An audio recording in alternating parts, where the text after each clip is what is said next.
지난 주간에 어떤 한국 신문 기사를 제가 읽었는데 그것을 읽으면서 황당하기도 하고 또 마음이 속상하기도 했습니다. 기사의 내용이 대학교 기숙사 신축에 대한 주민들의 반대가 있어서 기숙사를 대학들이 못 짓는다라는 그러한 내용이었습니다. 그래서 왜 대학교 기숙사를 짓는데 왜 주민들이 그것을 반대할까 하는 마음을 가지고 그 기사를 자세히 읽어봤더니 그런 내용입니다. 대학교에서 기숙사를 신축하게 되면은 그 지역에 있는 주민들이 전부 그 원룸과 같은 임대 사업을 하고 있는데 그 집값이 떨어지게 된다는 거예요. 렌트값이. 그래서 그곳에 사는 주민들이 계속해서 반대하고 있어서 계획은 몇 년 전부터 하고 있는데 주민들의 반대로 기숙사를 짓지 못하고 있다라는 그러한 기사였습니다. 그러면서 마지막 내용이 이런 거였습니다. 빗나간 이기주의에 학생들이 울고 있다. 그렇죠? 학생들은 이 등록금을 내는 것만으로도 버거운데 그 거주비까지도 너무나 부담이 되어서 학교에서 제발 좀 기숙사를 많이 지어주기를 바라고 학교도 부지를 구입하고 여러 가지를 다 준비를 했는데 그 지역 주민들의 이기적인 마음들 때문에 기숙사 신축을 못하고 있다라는 그러한 기사를 보게 됐습니다. 우리가 살고 있는 이 시대가 이토록 자기밖에 모르는구나. 그러면서 우리도 혹시 그런 상황에 되면 우리도 이 사람들하고 똑같이 지금 신문에서 볼 때는 야, 이 사람들 어떻게 이러냐라고 하지만 우리도 똑같은 상황에 있다면 우리도 대학교 앞에 원룸을 가지고 있고 그것을 임대하고 있다면 우리는 그러지 않을까라는 그러한 생각을 해보게 되었습니다. 여러분, 오늘 우리가 함께 읽은 이 사도행전 본문의 말씀은 이러한 세상의 이기적인 모습들과는 너무나 상반된 은혜로운 내용의 말씀으로 기록되어 있습니다. 먼저 32절 말씀을 여러분 보시면 이렇게 시작합니다. 믿는 무리가 한 마음과 한 뜻이 되어 모든 물건을 서로 통용하고 자기 재물을 조금이라도 자기 것이라 하는 이가 하나도 없더라. 아멘. 성령의 역사를 통하여서 초대 예루살렘 교회는 한 마음과 한 뜻이 되어 있는 교회였습니다. 그래서 그들의 마음이 얼마나 하나가 되었는지 모든 물건을 서로 통용하고 자기의 재물을 조금이라도 자기 것이라 하는 이가 하나도 없었습니다. 여러분, 이들이 과연 몇 명 정도 됐길래 이렇게 한 마음 한 뜻이 될 수 있었을까? 여러분, 한 몇 명 정도 됐을까요? 우리 교회는 한 30-40명, 40-50명 되는데도 한 마음 한 뜻이 되기가 굉장히 쉽지 않은데 이 초대교회는 한 몇 명 정도 됐는데 이렇게 한 마음 한 뜻이 될 수 있었을까요? 우리가 그동안 들어온 말씀에 의하면 성령 강림 직후에 사도 베드로가 말씀을 전했을 때 몇 명이 세례를 받았습니까? 3,000명. 그리고 그 안진뱅이, 그러니까 나면서부터 걷지 못하던 그 거린이 고침을 받고 솔로몬의 행각에서 사도 베드로가 말씀을 전한 이후에 남자만 몇 명? 5,000명. 그러니까 3,000에 5,000만 더해도 8,000명. 거의 10,000명 가까운 초대 예루살렘 교회에 성도들이 있었는데, 믿는 사람들이 그 정도가 있었는데 그 많은 사람들이 한 마음과 한 뜻이 되었다라는 그러한 기록의 말씀입니다. 이어 나오는 33절 말씀에 보니까 사도들이 큰 권능으로 주 예수의 부활을 증언하니 무리가 큰 은혜를 받아 34절에 그 중에 가난한 사람이 없으니 이는 밭과 집 있는 자는 팔아 그 판 것의 값을 가져다가 사도들의 발 앞에 두매 그들이 각 사람의 필요를 따라 나누어 줌이라. 그렇죠? 믿는 무리들은 한 마음과 한 뜻이 되었고 또 하나님의 말씀을 선포하는 사도들은 큰 권능으로 주 예수의 부활을 증언하였습니다. 그래서 무리들이 큰 은혜를 받았습니다. 그리고 그 중에 34절 말씀에 있는 것처럼 그 중에 어떤 사람이 없었다고 합니까? 가난한 사람이 없었다. 그 이유는 밭과 집 있는 자들이 팔아서 그 판 것의 값을 가져다가 사도들의 발 앞에 두었고 사도들은 그것을 가지고 각 사람의 필요에 따라 나누어 주었다라는 말씀입니다.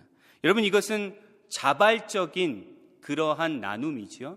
그러니까 오늘 이 34절의 말씀을 보고 초대 예루살렘 교회 모든 사람들이, 그러니까 집이 있고 밭 있는 사람들이 그걸 전부 다 팔았다라는 의미는 아닙니다. 왜냐하면 초대 예루살렘 교회는 어디에서 모였죠?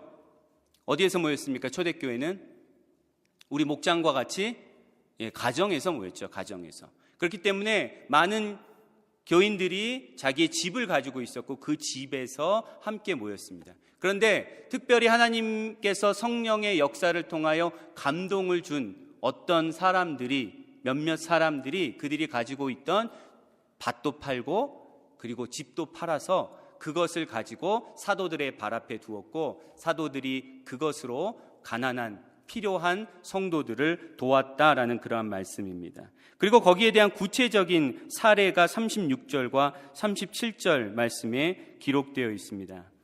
구브로에서 난 레위족 사람이 있으니 이름은 요셉이라 사도들이 일컬어 바나바라 번역하면 위로의 아들이라 하니 그가 밭이 있음에 팔아 그 값을 가지고 사도들의 발 앞에 두니라. 아멘.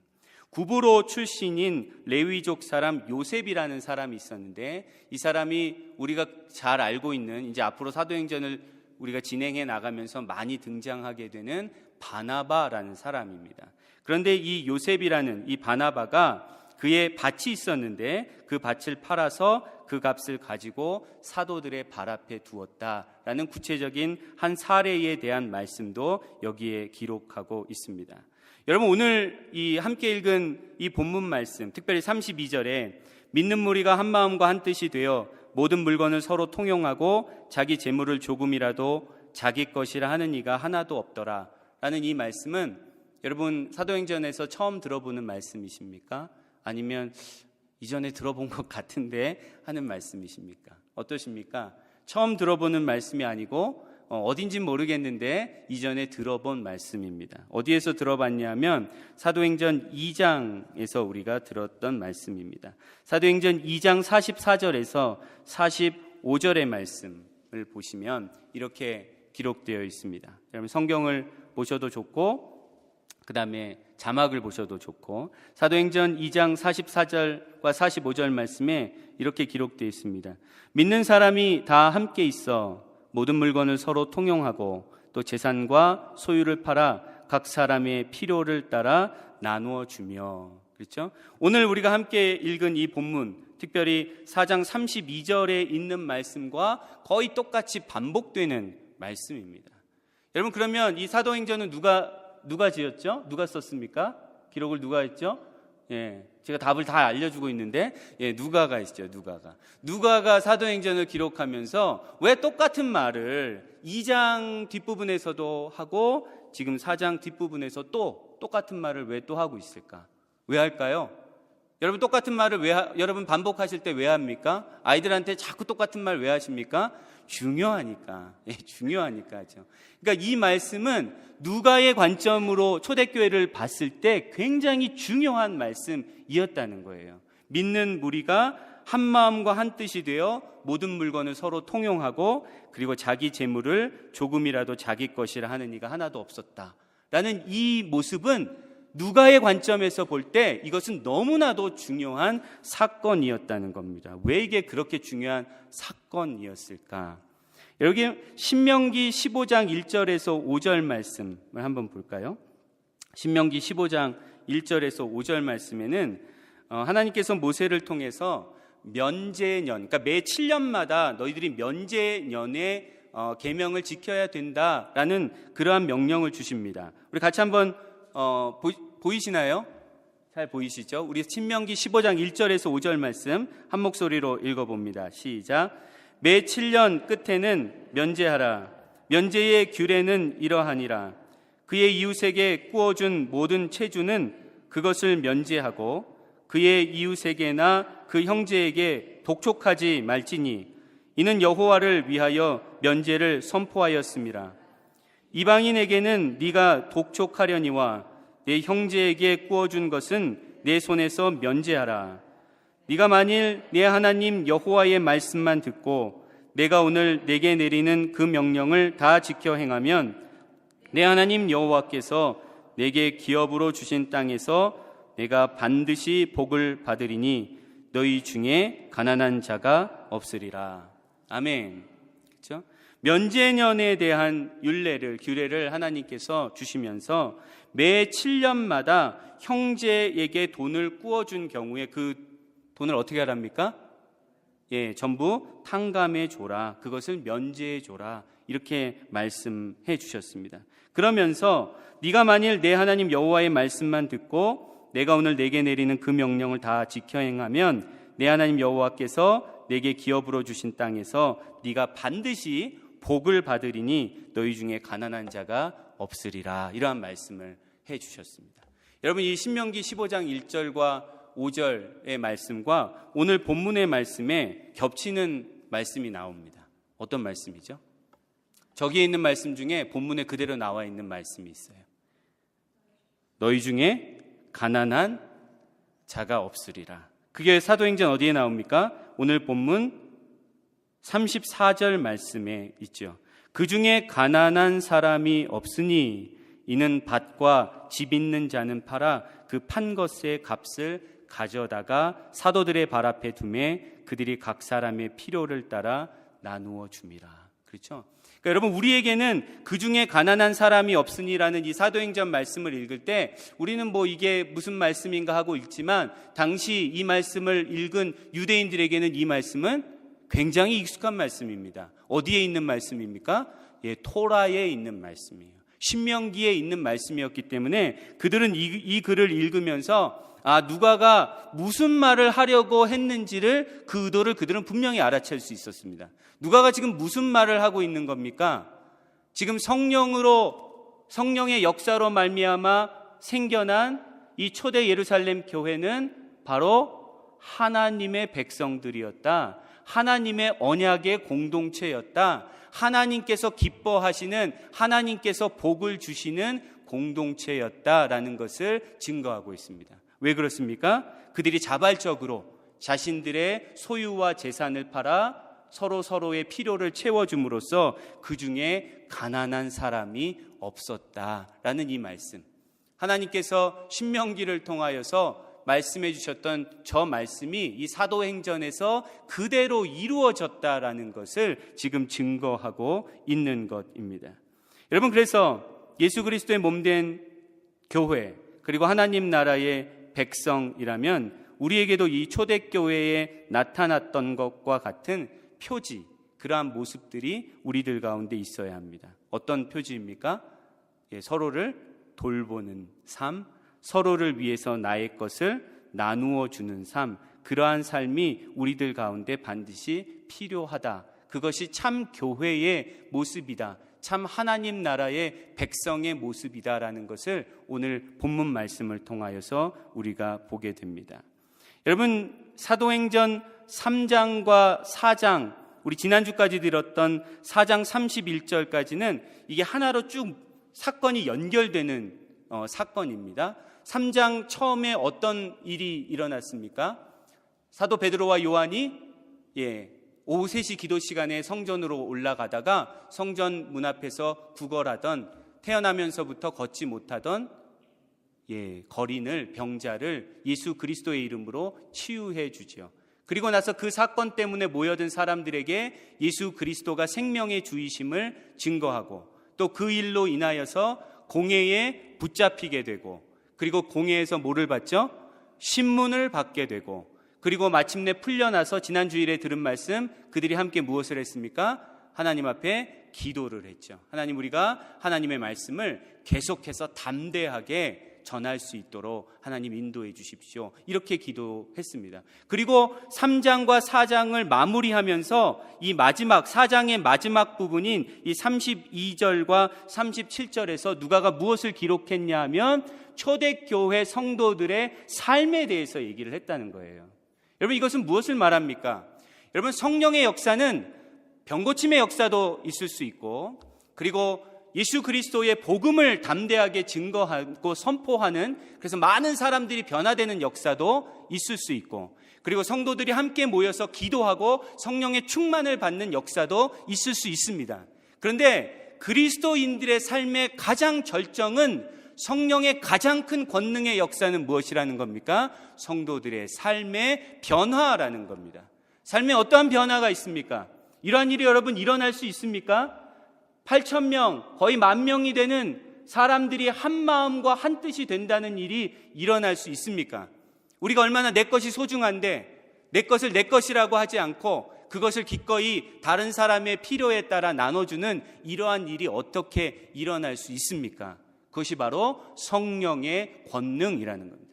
성령의 권능은 그냥 병을 고치고 그 다음에 기도해서 성령의 어떤 은사를 받는 것에 머물지 않고 결국에는 어디로 간다는 겁니까? 우리의 삶을 변화시키는 역사로 갈 수밖에 없다라는 거죠.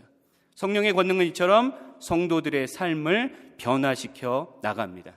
그래서 우리로 하여금 어떤 삶을 살아가게 합니까? 나밖에 모르던 우리들이 다른 사람도 좀 보고 다른 사람의 필요를 채우고 그리고 그들을 위해서 함께 더불어 살아가는 공동체적인 삶으로 우리를 변화시켜 나간다라는 겁니다. 여러분, 오늘날 교회는 이 공동체적인 삶을 많이 잃어버렸습니다. 그래서 서로들 한 마음과 한 뜻이 되기보다는 조그만 사소한 일만 있어서 분열되고 나누어지게 되지요. 여러분, 우리가 전도를 하려고 할 때 우리가 맨날 싸우면서 전도를 하면 우리가 전도가 잘 될까요? 그 사람들이 진짜 와서 이걸 어떻게 해야 되나 할 겁니다. 근데 우리가 숫자가 많든지 적든지 상관없이 우리가 정말로 한 마음과 한 뜻이 되어서 전도에 힘쓴다라고 한다면 전도가 될까요? 안 될까요? 그건 전도가 될 수밖에 없지요. 우리가 나아가서 우리의 입술을 통하여서 예수 그리스도의 복음을 증거하는 것 못지않게 우리가 교회 안에서 하나를 이루어 나가는 것, 그리고 한 공동체로 우리가 살아나가는 것이, 그러한 삶이 우리에게는 너무나도 중요하다는 겁니다. 그래서 여러분, 우리 모두에게 전도에 대한 열망이 있지 않습니까? 그래서 여러분, 나가서 열심히 전도하시고 교회에 와서는 무엇을 힘쓰셔야 합니까? 우리가 하나됨을, 한 마음 한 뜻이 되는 것을 힘써 나아갈 수 있는 저와 우리 성도님들이 되시기를 주님의 이름으로 간절히 축원합니다. 여러분, 또 오늘 말씀을 통해서 우리가 주목해야 할 한 가지의 말씀은 33절의 말씀입니다. 여러분, 33절 말씀을 보시면 이렇게 기록되어 있죠. 사도들이 큰 권능으로 주 예수의 부활을 증언하니 무리가 큰 은혜를 받아라는 말씀입니다. 여러분, 오늘 본문 말씀을 자세히 읽어보시면 알겠지만 사실 32절과 34절에 33절이 있을 필요가 굳이 없습니다. 제가 한번 읽어드려볼까요? 32절에서 33절을 빼고 읽어드리겠습니다. 믿는 무리가 한 마음과 한 뜻이 되어 모든 물건을 서로 통용하고 자기 재물을 조금이라도 자기 것이라 하는 이가 하나도 없더라. 그 중에 가난한 사람이 없으니 이는 밭과 집 있는 자는 팔아 그 판 것의 값을 가져다가 사도들의 발 앞에 두매 그들이 각 사람의 필요를 따라 나누어 줍니다. 33절이 없으면 사실은 더 매끈하죠. 더 아주 그냥 깔끔하게 넘어갑니다. 그런데 누가가 33절을 그 32절과 34절 중간에 기록했다는 거예요. 사도들이 큰 권능으로 주 예수의 부활을 증언하였다.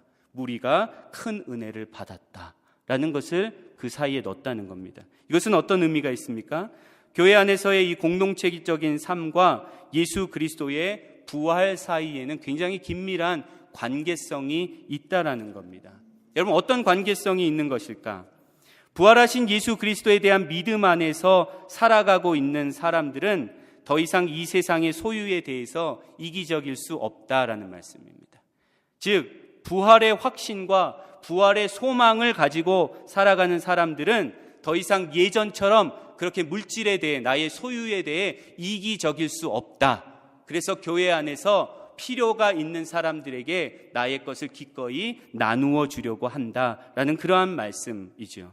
골로새서 3장 1절에서 3절 말씀을 한번 보겠습니다. 골로새서 3장 1절에서 3절 말씀, 우리 다 같이 한 목소리로 읽어봅니다. 그러므로 너희가 그리스도와 함께 다시 살리심을 받았으면 위의 것을 찾으라. 거기는 그리스도께서 하나님 우편에 앉아 계시느니라. 위의 것을 생각하고 땅의 것을 생각하지 말라. 이는 너희가 죽었고 너희 생명이 그리스도와 함께 하나님 안에 감추어졌습니다. 아멘. 여러분, 우리는 3절 말씀에 있는 대로 우리의 옛사람은 죽었고 우리의 생명은 그리스도와 함께 하나님 안에 감추어져 있습니다. 그래서 우리는 장차 예수 그리스도처럼 부활할 자들이지요. 그렇게 부활에 대한 확신과 소망을 갖고 있는 사람들은 위의 것을 찾으며 살아가야 합니다. 위의 것을 구하며, 그리고 2절 말씀에 있는 것처럼 위의 것을 생각하고 땅의 것을 생각하지 말며 살아가야 됩니다. 그것이 부활을 소망하고 살아가는 사람들의 진정한 모습이라는 거지요. 여러분, 여기서 말하는 위의 것은 무엇이고 땅의 것은 무엇입니까? 여러분, 위의 것을 생각하고 땅의 것을 생각하지 말라 그러면 도대체 뭘 생각하라는 겁니까? 위의 것은 우리 하나님의 뜻을 생각하라. 그리고 하나님께서 우리에게 부어주시는 하늘의 선물을 생각하라 라는 말씀입니다.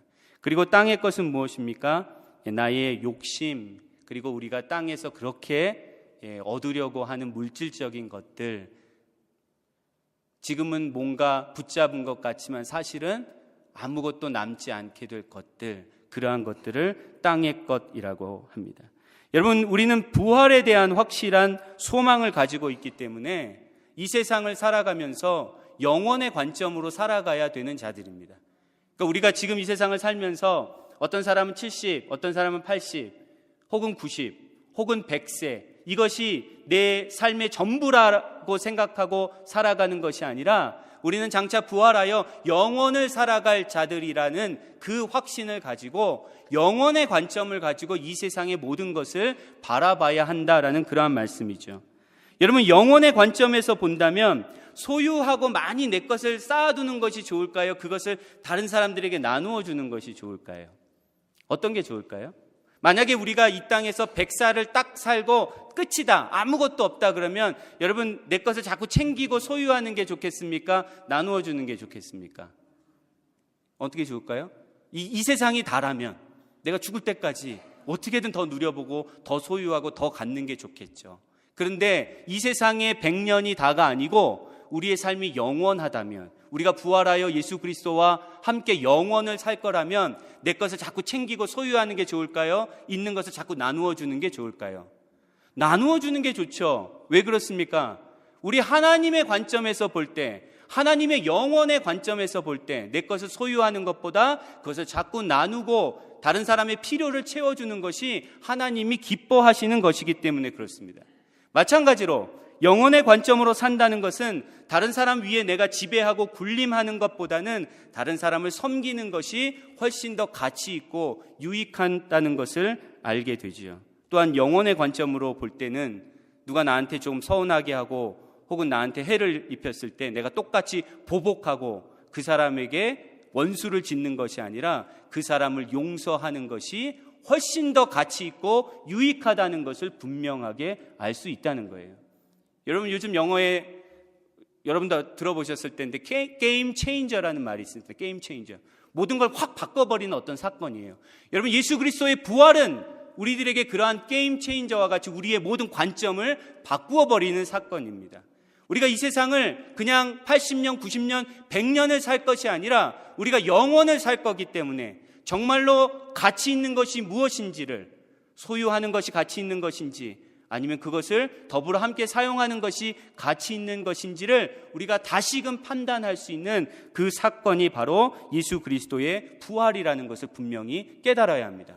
여러분, 분명히 부활을 소망하고 계시다면 지금처럼 사시면 말이 안 되는 거예요. 지금처럼 사는 것은 부활을 믿지 않고 사는 거예요. 여전히 내 것 챙기면서 어떻게 하면 더 쌓아둘까라고 생각하는 거, 그것은 내 인생이 100년 이게 다라고 생각하면서 사는 거예요. 그것은 내가 입으로만 부활을 얘기하지 실제적으로 나는 부활을 믿지 않고 있다라는 것을 반증하는 겁니다. 누구를 용서하지 않습니까? 하나님을 믿으면서, 하나님을 두려워하면서 누구를 용서하지 않습니까? 하나님의 사람이 아니죠. 부활을 믿지 않는 거죠. 영원을 믿지 않는 겁니다. 하나님을 두려워한다면 우리는 그렇게 지금 이대로 살아갈 수 없습니다.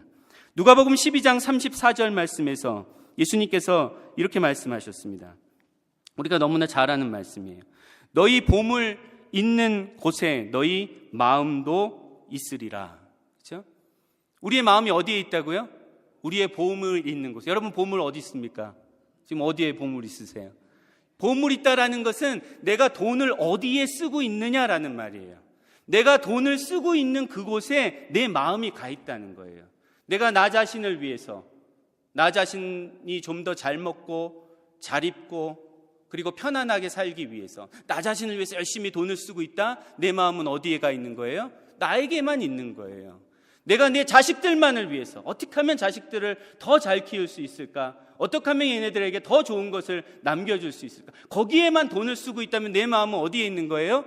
내 자식에만 있는 거예요. 그런데 반면에 내가 어려운 형제 자매들을 외면하지 않고 그들을 가만히 살피고 그들의 필요에 따라서 내가 가지고 있는 것을 사용하고 있다면, 내가 교회 공동체를 위해서 무언가 나의 물질을 쓰고 있다면 내 마음은 어디에 있습니까? 내 마음은 형제 자매에게, 내 마음은 주님의 몸된 교회에 있다라는 겁니다. 여러분이 돈과 소유를 가지고 하는 일을 보면 여러분이 어떤 사람인지를 분명히 알 수 있습니다. 제가 알지 않아도 여러분 스스로 아시면 돼요. 내가 저는 몰라요. 여러분 돈을 어디에 어떻게 쓰고 계시는지 잘 모르는데 여러분 스스로 아시면 돼요. 나는 진짜 돈을 어디에 쓰고 있는가? 나의 보물은 어디에 있는가? 거기에 내 마음이 있다라고 했는데 나는 정말로 주님의 몸된 공동체와 그리고 우리가 형제 자매라고 부르는 이 한 가족들 안에 나의 마음이 있는가? 아니면 여전히 나 자신과 나의 자식들에게만 나의 마음이 있는 것은 아닌가? 여러분은 어떤 사람입니까? 어디에 물질을 사용하고 있습니까? 다른 사람들의 필요를 위해서 영원히 남게 될 하나님의 사랑을 위해서 여러분의 물질을 사용할 수 있는 자들이 되기를 간절히 소망합니다. 여러분 그런 의미에서 볼 때 33절에 있는 말씀, 사도들이 큰 권능으로 주 예수의 부활을 증언하니 무리가 큰 은혜를 받았다라는 이 말씀에서 사도들이 행했던 큰 권능은 우리가 생각하는 것처럼 병자를 고치고 그리고 능력 있게 말씀을 전해서 몇천 명을 한꺼번에 변화시키고 그런 것만을 말하는 것이 아닙니다. 여기에서 큰 권능은 무엇입니까? 사랑의 권능을 얘기하는 거예요. 서로 사랑하며 그들이 사랑으로 예수 그리스도의 부활을 증언하였고 그리고 그로 말미암아 무리에게 큰 은혜가 있었다라는 겁니다. 여러분 사랑은 성령께서 그리스도인들에게 부어주시는 진정한 능력입니다. 우리가 하나님 앞에 하나님 능력 주십시오 라고 기도할 때 가장 본질적인 능력은 무엇이냐면 사랑의 능력입니다. 하나님, 내가 내 옆에 있는 형제 자매를 형제 자매라고 부릅니다. 근데 제가 이들에게 대하는 것은 전혀 형제 자매 같이 대하지 않고 있습니다.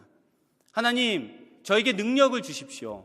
저에게 사랑의 능력을 주셔서 제가 정말로 입술로만 형제 자매라고 부르는 것이 아니라 주님 안에서 이들이 나의 진정한 형제 자매가 되게 하여 주시옵소서.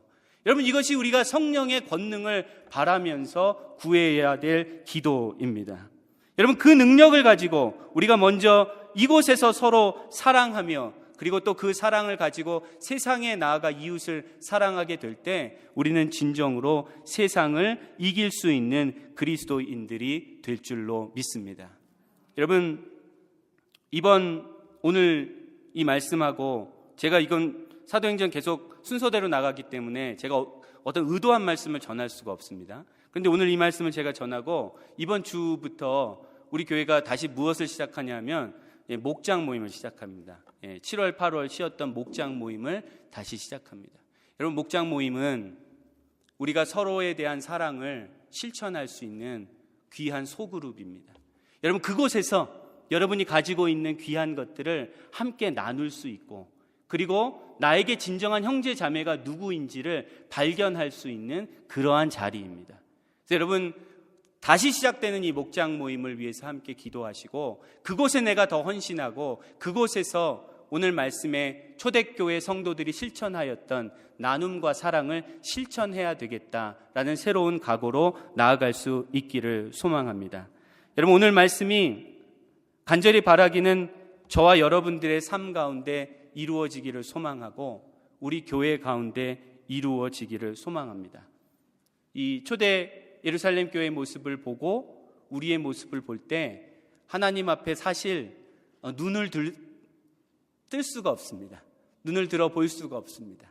우리는 어떤 일에도 한 마음과 한 뜻을 좀처럼 이루지 못하고 어떻게 하면 내가 욕먹지 않고 대충 교회에서 신앙생활을 할까, 다른 사람의 비난을 받지 않을 정도로 어떻게 하면 요 정도 마치 줄타기를 하는 것처럼 그렇게 살아가고 있는 우리의 모습을 보게 됩니다. 하나님 우리에게 무엇이라고 말씀하시냐 하면 헌신하라, 더 깊이 사랑하라고 말씀하고 계십니다. 모든 물건을 통용하고 자기 재물을 조금이라도 자기 것이라고 하는 이가 없었던, 그리고 심지어 자기가 가지고 있었던 집과 밭을 팔아서 필요한 성도들을 섬겼던 이 초대교회의 모습을 따라서 우리도 성령의 도우심을 간구하며 한 마음과 한 뜻이 되어가는 주님의 아름다운 몸된 교회가 되기를 주의 이름으로 간절히 축원합니다.